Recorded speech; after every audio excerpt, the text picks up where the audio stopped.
Zotja Gjaku, mbyllet etapa e parë e kupës Agentafili. Besoj që gjithmonë kur vini në Shkodër për një aktivitet të tillë keni edhe emocione, siç jeni shprehur edhe vitet e kaluara. Në radhë parë njerëz kënaqësi që jam në Shkodër.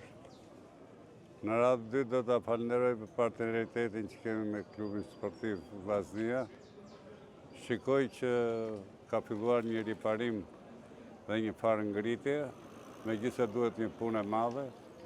Më vjen keq për Bashkinë e Shkodrës se kam nxjerr gjithmonë jo vetëm sportista çiklista, por kam nxjerr atlet, boksier, futbollista, voleybollista, basketbollista. Domethënë pa Shkodër nuk ka kuptim as sporti dhe as arti.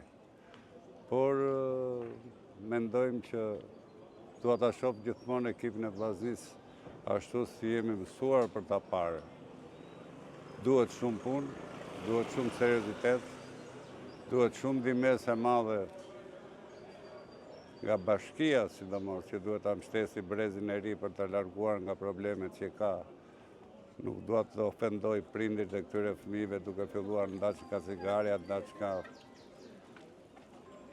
ashashje nga shumë probleme të tjera. Etapa shkoi jashtëzakonisht mirë. Ne përgatitemi për shkuar pas nesër në turin e Kosovës dhe më bëhet në turin e Bosnjës.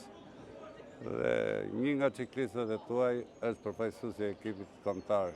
Është nder dhe për Vllaznin, por është nder dhe për federatën. Unë e kuptoj dhe trajnerin e Shkodrës ka qenë vetë sportist, një djalë shumë i mirë i përgatitur. Por do ndihmës se është si puna e Topallit pa krah. Kështu që do ta falenderoj në mënyrë të veçantë dhe policinë e shtetit, duke falenderuar drejtorin e përgjithshëm zotin Hita dhe policin më thjesht për masat e marra. Është një problem i madh në thënë drejtën të kalosh në Lezhë. Ne parashikojmë për të bërë xhiron e Shqipërisë dhe etapa e parë do të jetë në drejtim të Lezhës, për arsye se është një qytet i bukur, me muzeum, me bregdet, me të gjitha. Por shikohet që është shumë e vështirë, sidomos mbërritja është shumë e vështirë. Dhe aq më tepër ne si federat kemi marrë përsipër me ndihmën e Ministrisë Turizmit dhe Sporteve, kemi dëshirë që ta japim live, siç është parë dhe këto ditë në digital nga ana juaj. Mendojmë që nesër do bëhet një etapë e shpejtë, se jemi para Xhiro Serbisë, dhe ta fitoj ai që ka bërë më shumë përgatitje. Zoti Gjaku, cilat janë sfidat me të cilat përballet ciklizmi sot në vend? Ky është një sport që ka shumë shpenzime, do shumë stërvitje, do shumë një predispozicion, si thuash, edhe nga ana teknike, se këtu është një brez i ri. Neve megjithëse jemi një federat e vjetër, që jemi e treta në Europë, pas Francës dhe Italisë, por nuk kemi ndihmës nga shteti, nuk kemi ndihmës për shembull në ligjin e sponsorizimit, po flitet i do bëhet. Aq të mirë janë këta fëmijë, aq të edukuar, me mësime, me të gjitha, por duan ndihmës dhe prindrit e vet kur dalin që i presin. I shikojnë se pozicion është.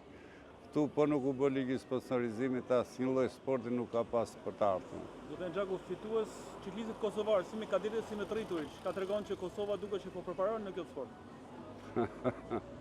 Është kënaqësi për mua, se ne një popull jemi, por nuk shikohet sot ditë e parë. Ata kanë një ciklist shumë të mirë kadet, unë e kam respektuar dhe në Korçë, por sot shikohet që ju keni pas ciklistat të mëdhenj duke filluar nga Muriq, nga Tafili, e shumë tjerë. Sot ka qenë një etapë fushore, një etapë sprint, nuk është se është e garantuar.